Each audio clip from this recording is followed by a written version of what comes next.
Hello everyone, so welcome to my channel. Previous video में हमने HTET PGT physics 2023 के 40 questions अपने complete कर लिए थे। तो चलिए आज देखते हैं हम नेक्स्ट क्वेश्चन। तो हमारा जो फर्स्ट क्वेश्चन है इसमें, if 120 volt 40 volt lamp is to be operated on 220 volt 50 hertz supply means the value of pure inductance that would be required in order for that lamp to run on the correct voltage will be। ठीक है, तो यहाँ पे हमें क्या given है कि एक लैंप है जो ऑपरेट कर रहा है मेन सप्लाई पर। मेन सप्लाई की जो वोल्टेज एंड फ्रीक्वेंसी हमें गिवन है और हमें प्योर इंडक्टेंस की वैल्यू पूछी है। ठीक है, तो ये हमारा 12th क्लास का क्वेश्चन है, हमारा एलसीआर, ये हमारा एलआर सर्किट है। तो यहाँ पे देखो लैंप के लिए हमें कितनी वोल्टेज दी गई है। फॉर लैंप जो वोल्टेज है 120 वोल्ट है एंड जो पावर है हमारी 40 वोट। ठीक है, तो अब हमें बताया कि पावर इज इक्वल टू क्या होता है, V इंटू आई। तो यहां से हम क्या निकाल लेंगे, करंट निकाल लेंगे लैंप के लिए। तो करंट कितना आ जाएगा यहाँ पे, P बाई V। तो पावर बाई वोल्टेज, पावर कितनी है 40 वोट एंड वोल्टेज कितनी है 120। तो यहाँ से 1/3 एम्पियर क्या आ जाएगा, हमारा करंट आ जाएगा। ठीक है, अब हम क्या निकाल लेते हैं इसके लिए, रेजिस्टेंस।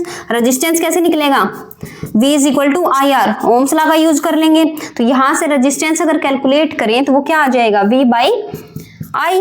और वोल्टेज कितनी है 120 वोल्ट एंड करंट कितना आया हमारा 1/3 एम्पियर। तो यहाँ से जो रेजिस्टेंस आ जाएगा वो आ जाएगा 360 ओम। ठीक है, अब क्या निकालते हैं, अब ये ऑपरेट कर रहा है हमारा मेन सप्लाई पर। मेन सप्लाई की वोल्टेज कितनी गिवन है, for main supply, main supply के लिए जो वोल्टेज है वो है 220 वोल्ट एंड जो फ्रीक्वेंसी है वो हमारी है 50 हर्ट्ज। तो इसके लिए अब हम रेजिस्टेंस अगर कैलकुलेट करें टोटल इंपीडेंस, तो Z ये हमारा एलआर सर्किट है। तो टोटल इंपीडेंस की वैल्यू क्या आ जाएगी, √R square plus XL square. और जो XL है हमारा ये क्या है, हमारा इंडक्टिव रिएक्टेंस, और XL जिसकी वैल्यू होती है हमारी ओमेगा इंटू L। ठीक है, XL is equal to omega क्या हो जाएगा 2 पाई फ्रीक्वेंसी इंटू L। तो यहाँ से फ्रीक्वेंसी कितनी गिवन है 50 हर्ट्ज, तो ये कितना हो जाएगा 100 पाई L। ठीक है, अब यहाँ पे वैल्यू पुट कर दो तो Z कितना आ जाएगा, R कितनी वैल्यू है 360 का स्क्वायर प्लस 100 पाई L का स्क्वायर, और इसका क्या है रूट। तो यहाँ पे अब क्या निकाल लेते हैं इसके लिए, करंट की वैल्यू। करंट की वैल्यू कैसे निकलेगी, I is equal to V by Z. और वोल्टेज कितनी है मेन सप्लाई के लिए हमारी 220 वोल्ट। ठीक है, और Z की वैल्यू कितनी है इसके लिए, अभी हमने कैलकुलेट करी है 360 का स्क्वायर प्लस 100 पाई L का स्क्वायर। और करंट कितना है 1/3 एम्पियर। तो 1/3 is equal to 220 by root of 360 का स्क्वायर प्लस 100 पाई L का स्क्वायर। तो अब क्या करेंगे, बस हमें इसको सोल्व करना है, क्रॉस मल्टीप्लीकेशन करो, दोनों साइड क्या कर दो, स्क्वायरिंग कर दो। तो हमारा क्या आ जाएगा, ये 660 का स्क्वायर इज इक्वल टू 360 का स्क्वायर प्लस 100 पाई L का स्क्वायर। हमें L की वैल्यू यहाँ से क्या करनी है, कैलकुलेट करनी है। तो इसे कर दो सोल्व, 660 का स्क्वायर माइनस 360 का square is equal to 100 pi L का स्क्वायर। तो यहाँ से क्या आ जाएगा, a square minus b square वाला फॉर्मूला लगाओ, 660 माइनस 360 और 660 प्लस 360 इज इक्वल टू क्या है 100 पाई L का स्क्वायर। 100 पाई की वैल्यू पुट करो, 314 बाई 100 इंटू L, इसका क्या है स्क्वायर। तो 100 से 100 कैंसिल, यहाँ पे क्या आ जाएगा 341 इंटू L स्क्वायर। तो यहाँ पे क्या आ जाएगा, अब 660 माइनस 360 300 ऐड करोगे तो कितना आ जाएगा 1020, और बाय में क्या है 314 का square is equal to L square. तो यहाँ से अब हम इसको कैलकुलेट करेंगे, तो कैलकुलेट करने के बाद ये जो आंसर आएगा ये आ जाएगा 3.10 is equal to L square. तो L की वैल्यू यहाँ से क्या आ जाएगी, रूट ऑफ 3.10, जो हमारी अप्रोक्सीमेट आएगी 1.76 हेनरी। तो हमसे क्या पूछा था, एल की वैल्यू पूछी थी, तो यहां से एल की वैल्यू आ गई 1.76 हेनरी, यानी ऑप्शन बी है जो हमारा यहाँ पे क्या हो जाता है, करेक्ट हो जाता है फॉर दिस क्वेश्चन। ठीक है, ये चैप्टर जो है ये बहुत ही इंपॉर्टेंट चैप्टर है, इससे हर बार क्वेश्चन पूछा जाता है।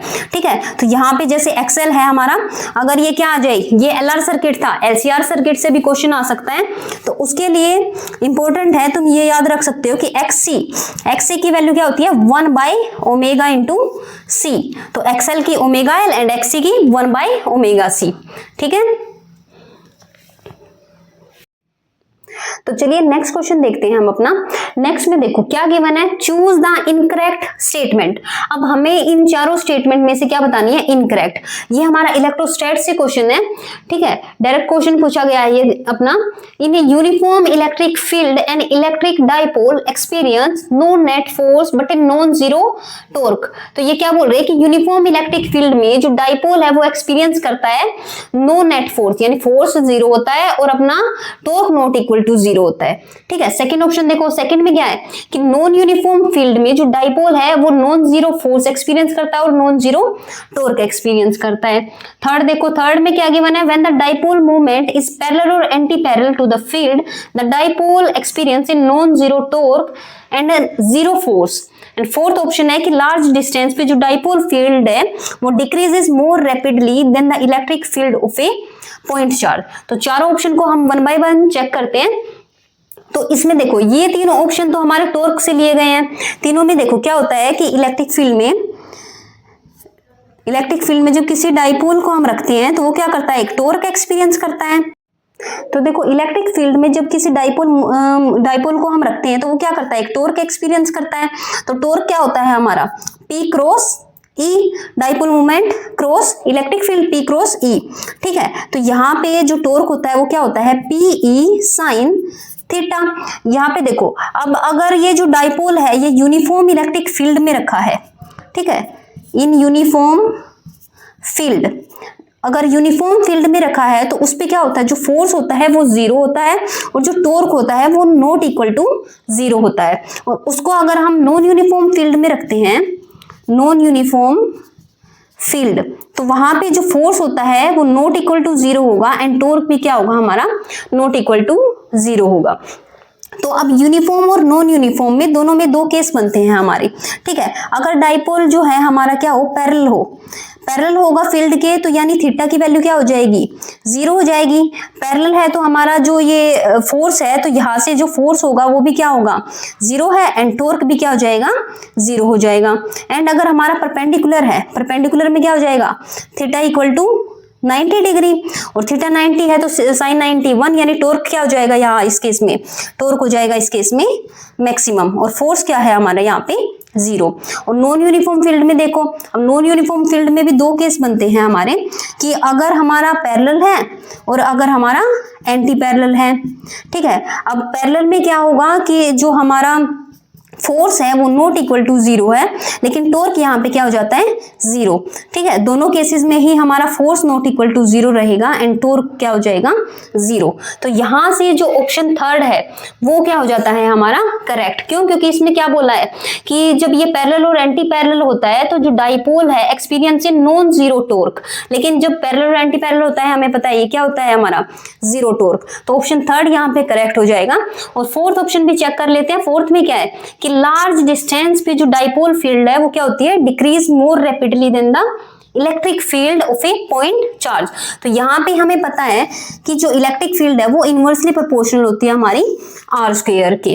ठीक है, तो हमारा क्या होगा, लार्ज डिस्टेंस पे जो फील्ड की वैल्यू है वो क्या हो जाएगी हमारी, डिक्रीज करेगी। तो ये ऑप्शन तो हमारा क्या है, ट्रू है। हमसे इनकरेक्ट पूछा था तो ऑप्शन थर्ड यहाँ पे हमारा क्या हो जाता है, करेक्ट।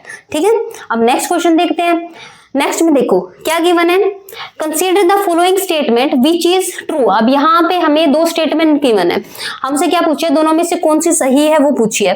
फर्स्ट देखो, work done by external force on a system equal to the change in total energy. तो देखो ये स्टेटमेंट तो बिल्कुल ही ट्रू है। क्यों, क्योंकि जो टोटल वर्क डन होता है हमारा डेल डब्ल्यू वो क्या होता है हमारा, चेंज इन काइनेटिक एनर्जी है। या फिर चेंज इन एनर्जी बोल सकते हैं हम उसको। तो फर्स्ट स्टेटमेंट क्या है, ट्रू है। और सेकंड स्टेटमेंट देखो, work done bye all the forces, कि सभी फोर्सेस के कारण जो वर्क डन होगा वो चेंज इन काइनेटिक एनर्जी के इक्वल होगा। तो ये स्टेटमेंट भी हमारी क्या हो जाती है, ट्रू। क्यों, क्योंकि टोटल वर्क डन है हमारा बाय ऑल फोर्सेस, तो वो क्या होता है, डेल्टा ऑफ काइनेटिक एनर्जी। तो दोनों ही स्टेटमेंट यहाँ पे क्या है, हमारी ट्रू है। तो हमारा इसमें जो ऑप्शन था कि बोथ ऑप्शन 1 एंड 2 की दोनों स्टेटमेंट ही क्या हो जाएंगी, ट्रू हो जाएंगी। ठीक है, नेक्स्ट क्वेश्चन देखो। नेक्स्ट में क्या है, consider the following two statement which is true. अब इसमें भी हमारे क्या पूछी है, दो स्टेटमेंट गिवन है और हमसे ट्रू पूछिए कि कौन सी है। अब देखो फर्स्ट में क्या है कि the velocity of a particle is 0 at t equal to 0, कि t इक्वल टू 0 पे क्या है, वेलोसिटी पार्टिकल की 0 है, मतलब t इक्वल टू 0 पे वेलोसिटी क्या है, 0। और हमारा जो एक्सेलरेशन है t इक्वल टू 0 पे वो भी क्या होगा, मस्ट बी 0। अब इन्होंने क्या बोला है कि मस्ट बी 0। अब जरूरी तो नहीं है वो 0 हो, क्यों, क्योंकि हम एग्जांपल दे सकते हैं कि जैसे फ्रीली फॉल बॉडी होती है हमारी, फ्री फॉलिंग बॉडी, ठीक है, फ्री फॉल में क्या होता है, इनिशियल वेलोसिटी u तो 0 होती है, लेकिन जो एक्सेलरेशन होता है वो क्या होता है हमारा g के इक्वल, यानी 9.8 मीटर पर सेकेंड स्क्वायर के। तो एक्सेलरेशन तो इस केस में क्या होता है, 0 नहीं होता, तो ये जरूरी नहीं है। तो मस्ट भी इन्होंने गिवन है, तो ये स्टेटमेंट क्या हो जाती है, इनकरेक्ट। ठीक है, अब सेकंड देखो, सेकंड में क्या है, the velocity of a particle is 0 at t equal to 0, the acceleration at t equal to 0 may be 0। अब देखो यहाँ पे क्या गिवन है, मे बी 0, 0 हो भी सकता है और नहीं भी। तो ये वाला ऑप्शन क्या हो जाता है यहाँ पे, ट्रू। क्यों, क्योंकि देखो t इक्वल टू 0 पे वेलोसिटी क्या है, 0, मतलब क्या है, बॉडी क्या है हमारी, रेस्ट पर है, रेस्ट पर है तो वेलोसिटी क्या है उसकी, 0 है। वेलोसिटी 0 है तो हमारा क्या हो जाएगा, फोर्स भी 0 हो जाएगा उस केस में, और फोर्स 0 है तो F इज इक्वल टू क्या होता है हमारा m इंटू ए, यानी एक्सेलरेशन भी इस केस में क्या हो जाएगा हमारा 0। ठीक है, तो मे बी 0, तो 0 हो भी सकता है हमारा और नहीं भी। तो ये वाली स्टेटमेंट इसमें मस्ट गिवन था, तो इसीलिए ये ट्रू नहीं है। तो यहाँ पे हमारा जो ऑप्शन सेकंड है, ये वाला जो ऑप्शन है ये क्या हो जाता है, करेक्ट हो जाता है। ठीक है, तो चलिए नेक्स्ट क्वेश्चन देखते हैं हम अपना। नेक्स्ट में देखो क्या गिवन है हमें, चूज द इनकरेक्ट स्टेटमेंट। हमें इन सब में से इनकरेक्ट स्टेटमेंट बतानी है। अब यहाँ पे देखो मोमेंट ऑफ इनर्शिया बता रखा है इन्होंने कि moment of inertia about the tangent in its own plane. ठीक है, रिंग का यहाँ पे गिवन है 3/2 mr²। सेकेंड ऑप्शन में क्या गिवन है हमारा, सर्कुलर डिस्क का गिवन है, कितना है 5/4 mr²। एंड थर्ड ऑप्शन में हमारा moment of inertia of A solid sphere, solid sphere का गिवन है about it's tangent axis is 7/3 mr²। And fourth option में हमारा गिवन है स्फेरिकल शेल का, स्फेरिकल शेल का हमें गिवन है about A tangent axis is 5/3 mr²। तो 1 by 1 अगर हम इन ऑप्शंस को चेक करें तो जैसे हमें पता है कि मोमेंट ऑफ इनर्शिया जो होता है हमारा, मोमेंट ऑफ इनर्शिया हमारा जब डायमीटर के अलोंग कि पासिंग थ्रू इट्स डायमीटर, अगर हम उसको आई माने तो हमसे पूछा क्या है यहाँ पे, टेंजेंट के अलोंग पूछा है। तो डायमीटर के अलोंग मैं इसका अगर मोमेंट ऑफ इनर्शिया आई मानती हूँ तो पैरेलल एक्सिस थ्योरम के अकॉर्डिंग अगर हम टेंजेंट के अलोंग इसका निकालेंगे तो वो आई प्राइम मान लेते हैं इसका। तो आई प्राइम जो होगा वो क्या होगा, आई प्लस mr²। ठीक है, बाय पैरेलल एक्सिस थ्योरम। ठीक है, अब देखो 1 by 1 अगर हम इनका कैलकुलेट करें, जैसे रिंग के लिए कैलकुलेट करते हैं हम। ठीक है, रिंग के लिए फर्स्ट ऑप्शन में चेक करते हैं हम about its diameter and about it's tangent. ठीक है, अब देखो डायमीटर के अलोंग जो होता है हमारा इसका रिंग का वो होता है 1/2 mr²। तो टेंजेंट के अबाउट कितना हो जाएगा 1/2 mr² प्लस mr²। तो ये कितना आ जाएगा अपना 3/2 mr²। तो फर्स्ट ऑप्शन तो यहाँ पे क्या है हमारा करेक्ट है। अब देखो नेक्स्ट में किसका पूछा है, सर्कुलर डिस्क का पूछा है।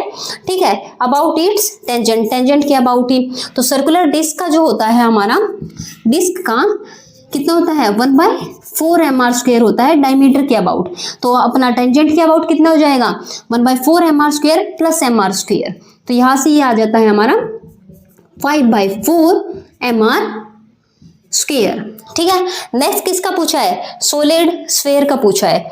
अब देखो सॉलिड स्फीयर का डायमीटर के अबाउट अगर हम ले तो कितना होता है हमारा 2/5 mr स्क्वायर। तो 2/5 mr square plus mr square tangent के अबाउट कितना आ जाएगा पैरेलल एक्सिस थ्योरम के अकॉर्डिंग 7/5 mr स्क्वायर। तो यहां से हमारा सेकंड ऑप्शन भी करेक्ट है। थर्ड ऑप्शन क्या है 7/5 आना था, लेकिन क्या गिवन है 7/3 mr स्क्वायर। तो ये ऑप्शन क्या है हमारा इनकरेक्ट है। ठीक है, एंड फोर्थ हमारा चेक कर लेते हैं। फोर्थ में क्या है स्फेरिकल शेल। ठीक है, शेल के अबाउट जो है हमारा कितना होता है इसका 2/3 mr स्क्वायर। तो हमारा जो टेंजेंट के अबाउट हो जाएगा वो कितना हो जाएगा 5/3 mr स्क्वायर। तो ये ऑप्शन भी हमारा यहाँ पे करेक्ट है। तो हमसे क्या पूछा था, इनकरेक्ट पूछा था इसमें। तो इनकरेक्ट हमारा कौन सा है, थर्ड ऑप्शन है। तो यही हमारा इसके लिए क्या हो जाएगा करेक्ट आंसर। तो ऑप्शन 3 जो है यहाँ पे क्या है हमारा करेक्ट। तो चलिए नेक्स्ट क्वेश्चन देखते हैं हम अपना। नेक्स्ट में देखो क्या गिवन है, the police car with its 300 hertz siren is moving towards a warehouse at a speed of 30 metre per second intending to crash into the door. What frequency of sound reflected from the warehouse does the driver of the police can hear? तो यहाँ पे देखो ये हमारा Doppler effect से question है। तो यहाँ पे हमें क्या बताना है, ऑब्जर्व्ड फ्रीक्वेंसी बतानी है। ठीक है, अब देखो यहाँ पे जो ऑब्जर्व्ड फ्रीक्वेंसी होगी, observed frequency due to Doppler effect when both source and observer are moving. ठीक है, यहाँ पे क्या कर रहे हैं, सोर्स और ऑब्जर्वर दोनों ही मूव करेंगे। ठीक है, तो सोर्स और ऑब्जर्वर दोनों ही मूविंग कंडीशन में है। तो उसके लिए जो एफ ऑब्जर्व्ड का फॉर्मूला होता है वो क्या होगा, एफ नोट क्या जाएगा V air minus V upon में वी एयर प्लस वी। ठीक है, अब देखो यहाँ पे एफ नोट कितनी गिवन है 300। तो यहाँ पे 300 इंटू वी एयर की कितनी है अपनी स्पीड 340 मीटर पर सेकेंड। तो ये क्या आ जाएगी 340 metre per second. And we कितनी गिवन है हमें 30 मीटर पर सेकेंड। ठीक है, तो यहाँ से 340 माइनस 30 अपॉन 340 प्लस 30। तो यहाँ से हम इसकी कैलकुलेशन करेंगे। तो कैलकुलेशन करने के बाद जो अप्रोक्स आंसर आएगा वो आएगा हमारा 358। तो यहाँ से ऑप्शन डी है जो वो क्या हो जाता है करेक्ट। ठीक है, अब नेक्स्ट क्वेश्चन देखो। नेक्स्ट क्वेश्चन में क्या गिवन है, कंसीडर द फॉलोइंग 2 स्टेटमेंट। यहाँ पे 2 स्टेटमेंट हमें गिवन है और यहाँ पे हमें पूछा था विच इज ट्रू। ठीक है, विच इज ट्रू स्टेटमेंट पूछी थी यहाँ पे। तो दोनों को हम चेक कर लेते हैं। फर्स्ट में क्या है, for a constant volume gas thermometer the gas should be field at low temperature and high pressure. अब देखो यहाँ पे कांस्टेंट वॉल्यूम गैस गिवन है और वॉल्यूम कांस्टेंट है, मतलब ये कौन सी गैस है, आइडियल। ठीक है, तो फर्स्ट ऑप्शन में क्या कौन सी है, आइडियल गैस गिवन है। और आइडियल गैस के लिए जो कंडीशन होती है हमें पता है क्या होती है, टेम्परेचर जो है वो क्या होना चाहिए, हाई होना चाहिए एंड प्रेशर जो है वो क्या होना चाहिए, लो। ठीक है, तो फर्स्ट ऑप्शन यहां से क्या हो जाता है, इनकरेक्ट। ठीक है, सेकंड चेक कर लेते हैं। सेकंड में क्या बोल रहा है, as the temperature increase the time period of pendulum increase. ठीक है, टेम्परेचर इंक्रीज हो रहा है तो पेंडुलम का टाइम पीरियड क्या कर रहा है, इंक्रीज कर रहा है। तो टाइम पीरियड का फॉर्मूला क्या होता है पेंडुलम का, time period is equal to 2π√L/g। ठीक है, यहाँ पे अब स्क्वायर कर लो, T square is equal to 4π²L/g। L निकाल लो यहाँ से, L कितनी आ जाएगी, टी स्क्वायर g/4π²। अब L है, डिफरेंशिएशन कर दो, dl निकाला 2tg/4π² dt। अब देखो dl/L करो, यहाँ से हम क्या करेंगे, dl/L करेंगे तो ये आ जाएगा अपना dt/2dt/t। अब यहाँ से dl/L क्या होता है, change in length per unit length strain. तो ये अपना किसका फॉर्मूला है, थर्मल स्ट्रेन का। ठीक है, और जो थर्मल स्ट्रेन होता है वो किसके इक्वल होता है, alpha D theta is equal to 2dt/t। तो यहां से हमें क्या दिख रहा है कि time period, change in time period, जो टाइम पीरियड है हमारा वो किसके प्रोपोर्शनल है, टेम्परेचर के। तो टेम्परेचर अगर इंक्रीज होगा तो टाइम पीरियड भी क्या होगा, इंक्रीज होगा। तो ये स्टेटमेंट जो है ये यहाँ पे क्या है हमारी ट्रू है। तो ओनली, चलिए नेक्स्ट क्वेश्चन देखते हैं हम अपना। नेक्स्ट में देखो क्या गिवन है, a beam of plane polarised light is incident normally on a polariser of cross section 3 × 10⁻⁴ metre square. The energy flux of the incident beam is 10⁻³ watt and the polarizer rotates with an angular frequency of 31.4 radian per second. The energy of light passing through the polarizer per revolution will be. तो हमसे यहाँ पे energy of light पूछी है हमारी, ठीक है। तो ये अपना पोलराइजेशन से क्वेश्चन है। तो पोलराइजेशन में हमारा जो लॉ ऑफ मेलस होता है एक, ठीक है, पोलराइजेशन में लॉ ऑफ मेलस, तो किसी पोलराइजर से कोई इंसिडेंट लाइट है, कोई लाइट आती है पोलराइजर से पास करती है, तो हम उसकी जो इंटेंसिटी देते हैं आफ्टर पोलराइजेशन, तो वो लॉ ऑफ मेलस के अकॉर्डिंग देते हैं। उसमें जो आई होती है वो होती है I0 cos स्क्वायर थीटा। अब हमसे ये आई एवरेज पूछा है, आई एवरेज क्या हो जाएगा, is equal to I0 average of cos square theta. अब एवरेज क्या होता है इसका 1/2, तो आई एवरेज क्या आ जाएगी हमारी I0/2, ठीक है।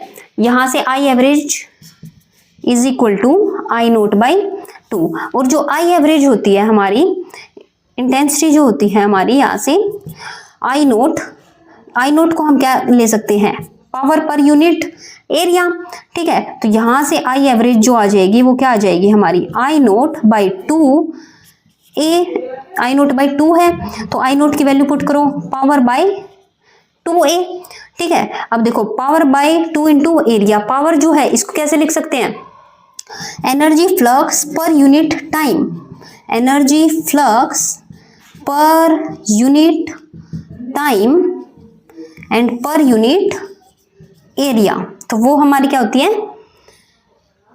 I0 इंटेंसिटी, ठीक है, energy flux per unit time पर यूनिट एरिया।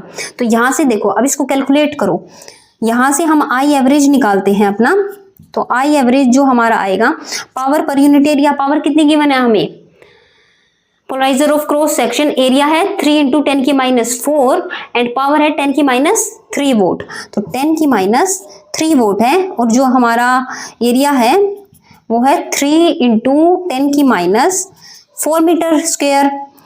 अब देखो इसको कैलकुलेट करोगे तो ये कितना आ जाएगा 10/6 यानी कितनी आ जाएगी यहाँ से आई एवरेज 5/3। अब यहाँ से हमें क्या पूछा है, एनर्जी पूछी है कि कितनी एनर्जी पास कर रही है, तो देखो यहाँ से ही कर सकते हैं कि आई एवरेज क्या है, energy flux per unit time पर यूनिट एरिया। तो यहाँ से एनर्जी फ्लक्स है, जो यहाँ से हम एनर्जी फ्लक्स अगर निकालें तो एनर्जी फ्लक्स देखो क्या आ जाएगा, energy flux is equal to I average into time into area. तो यहाँ से आई एवरेज कितनी आई है 5/3। टाइम देखो, टाइम पीरियड क्या होता है 2π/ω, और ओमेगा हमें गिवन है 31.4 रेडियन पर सेकेंड, तो ओमेगा ये क्या आ जाएगा 2π/31.4 रेडियन पर सेकेंड इंटू एरिया, एरिया कितना गिवन है 3 × 10⁻⁴। तो यहाँ से हम इसको कैलकुलेट करेंगे तो एनर्जी फ्लक्स, तो यहाँ से हमारा कितने आ जाएगी 10⁻⁴ आएगा अप्रोक्स आंसर, ठीक है। तो ये अपना ऑप्शन जो है ऑप्शन 1 यहाँ पे क्या हो जाता है इसके लिए करेक्ट हो जाएगा, ठीक है। अब देखो नेक्स्ट क्वेश्चन देखते हैं।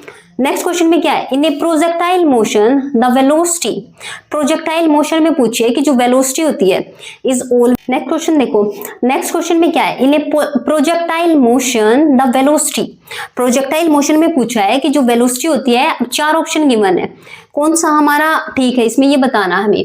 तो फर्स्ट है is always perpendicular to the acceleration, second है is never perpendicular to the acceleration, third है is perpendicular to the acceleration for 1 instant only, and fourth है परपेंडिकुलर फॉर 2 इंस्टेंट। तो इसको देखो, प्रोजेक्टाइल मोशन होता क्या है कि कोई फुटबॉल है जैसे, ठीक है, फुटबॉल को क्या कर रहे हो तुम, किक करते हो, तो उसका जो मूवमेंट होता है हमारा, ठीक है, जैसे हम क्या करते हैं, कोई फुटबॉल है, यहाँ पे ऑब्जेक्ट है, उसको हम क्या कर रहे हैं, फुटबॉल को किक कर रहे हैं, तो उसका जो मूवमेंट होगा अपना वो कैसे होगा कि एक कंपोनेंट होगा वेलोसिटी, एक की वजह से क्या करेगा वो आगे जाएगा, और एक की वजह से क्या करेगा उसका मूवमेंट ऊपर की तरफ होगा। कि कोई भी बॉल है हमारी वो कैसा किस टाइप का मूवमेंट करती है, इस टाइप का ऐसे मूवमेंट करती है, ठीक है, कि हमारी जो बॉल है ऐसे मूवमेंट की है, इसको क्या बोलते हैं हम, पैराबोलिक पाथ की पैराबोलिक पाथ कवर करती है, और इसी मोशन को क्या बोलते हैं हम, प्रोजेक्टाइल मोशन।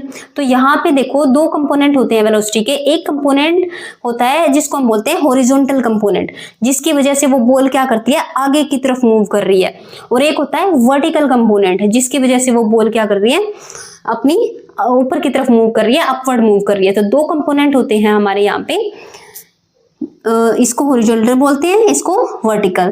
तो ये हॉरिजॉन्टल कंपोनेंट है, उसको हम डिनोट करते हैं ux से, ठीक है, वेलोसिटी का ux is equal to u cos theta, and ये हमारा वर्टिकल कंपोनेंट हो गया वेलोसिटी का uy is equal to u sin theta.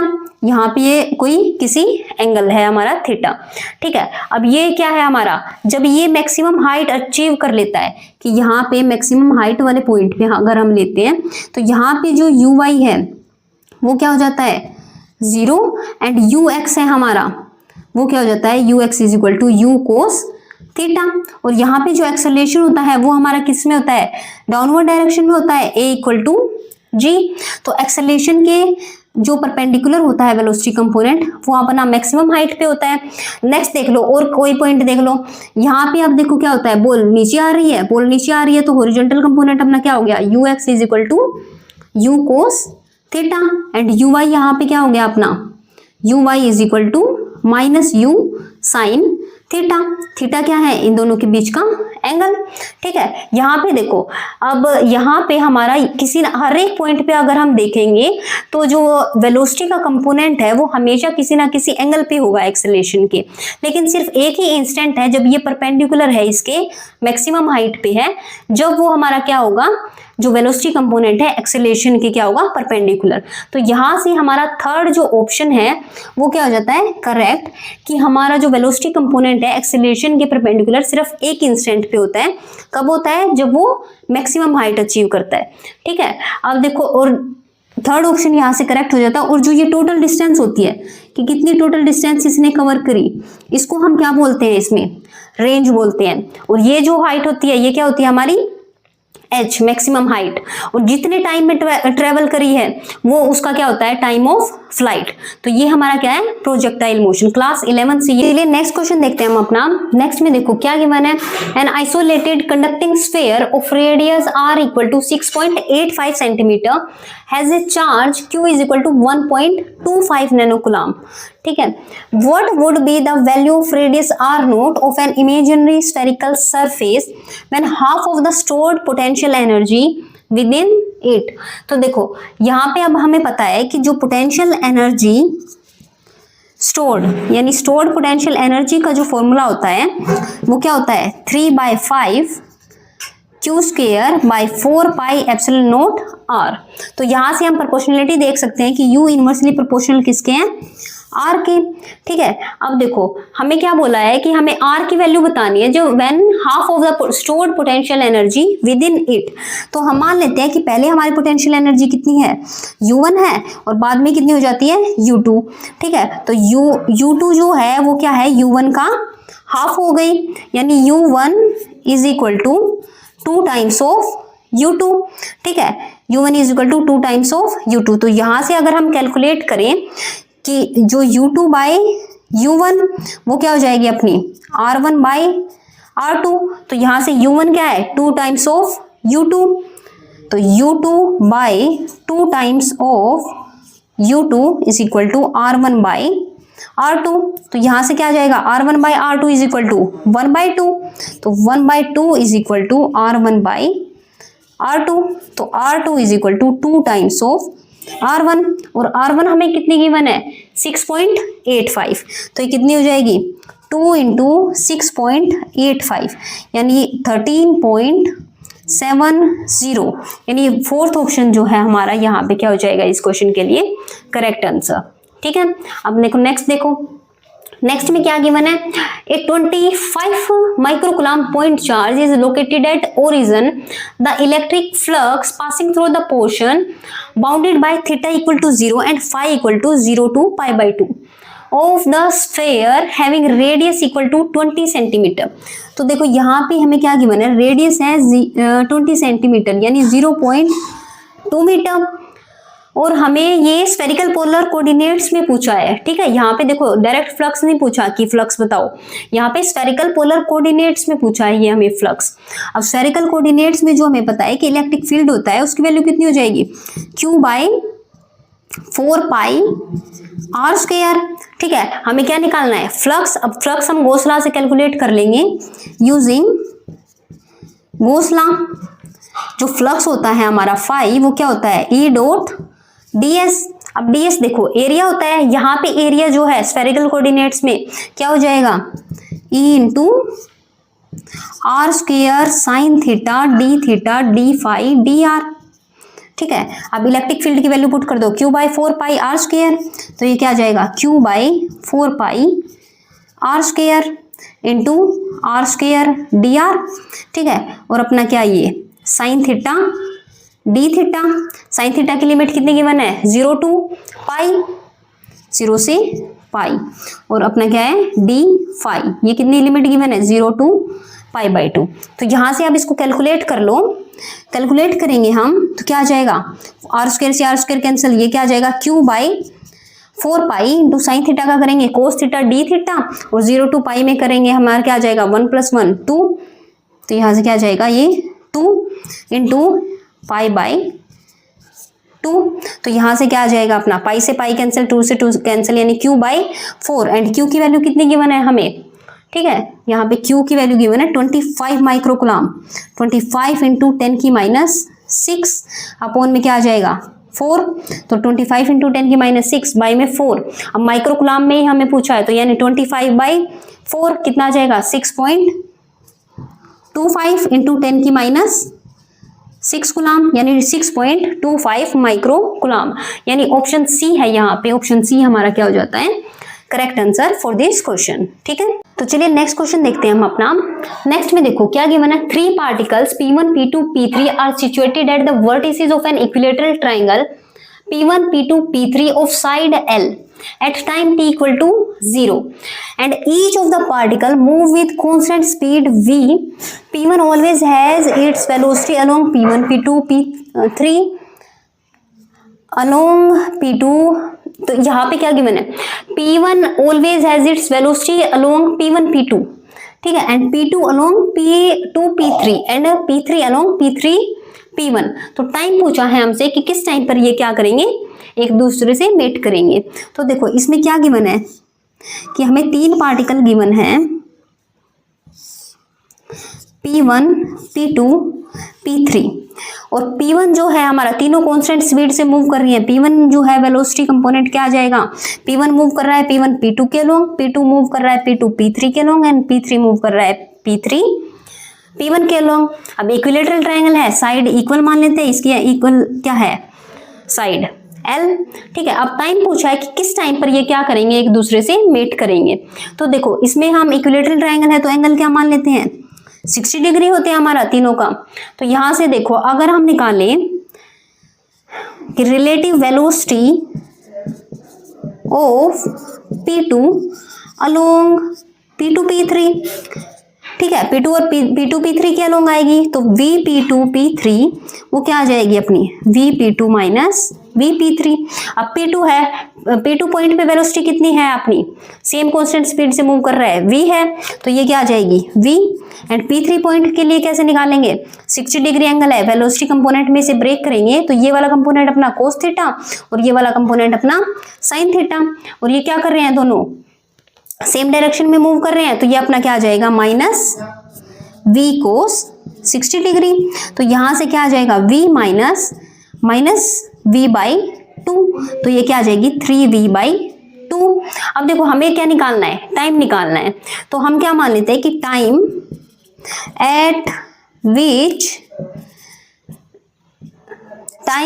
Which distance L2 0 reduce होती है, L2 0 क्या हो जाएगी रिड्यूस हो जाएगी। क्यों, क्योंकि देखो L से 0 पे रिड्यूस हो जाएगी, जैसे ये P2 है L से 0 पे रिड्यूस हो जाएगी, यानी यहाँ पे आ जाएगा वो पॉइंट। P3 L से 0 पे रिड्यूस हो जाएगी तो यहाँ पे पॉइंट आ जाएगा, तभी ये क्या कर सकते हैं एक दूसरे के साथ इसी पॉइंट पे मिलेंगे।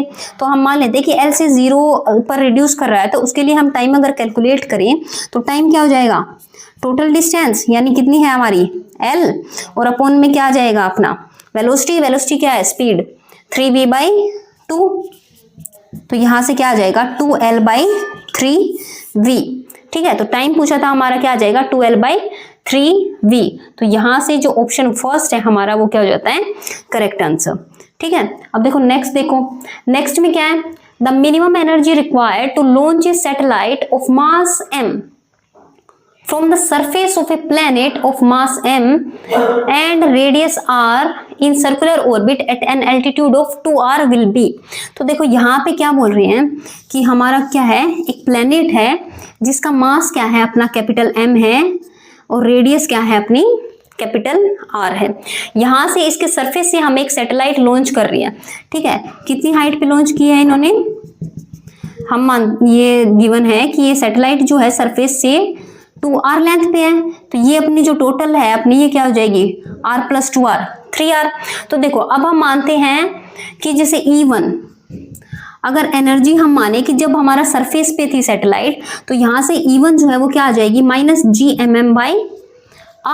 ठीक है, अब उसको लॉन्च किया है सैटेलाइट पे एट एन एल्टीट्यूड 2r पे, तो यहाँ से अगर E2 निकाले हम तो वो क्या आ जाएगी, E2 अगर कैलकुलेट करें kinetic energy plus potential energy, तो काइनेटिक एनर्जी क्या हो जाएगी हमारी -gmm kinetic energy plus gmm/2r। अब r की जगह यहाँ पे कितनी एल्टीट्यूड है r + h यानी r + 2r 3r एल्टीट्यूड, तो यहाँ से ये आ जाएगी हमारी -gmm/6r + gm। ठीक है, सॉरी प्लस gmm/6r। और हम पोटेंशियल एनर्जी अगर कैलकुलेट करें तो वो क्या होती है अपनी -gmm/r। अब r होती है लेकिन ये हाइट कितनी है r + h r + 2r यानी कितने लेंगे 3r। तो यहाँ से अगर टोटल एनर्जी E2 कैलकुलेट करें तो वो क्या आ जाएगी kinetic energy plus potential energy, तो gmm/6r - gmm/3r, तो यहाँ से कितनी आ जाएगी अपनी -gmm/6r। ठीक है, अब मिनिमम एनर्जी पूछा है हमसे, तो मिनिमम एनर्जी अगर हम कैलकुलेट करें तो क्या आ जाएगी ΔE = E2 - E1, तो -gmm/6r माइनस प्लस gmm/r, तो ये कितनी आ गई अपनी 5/6 gmm/r। तो यहाँ से हमारा ऑप्शन है ऑप्शन डी जो है हमारा ये वाला ऑप्शन डी क्या हो जाता है करेक्ट हो जाता है फॉर दिस क्वेश्चन। ठीक है,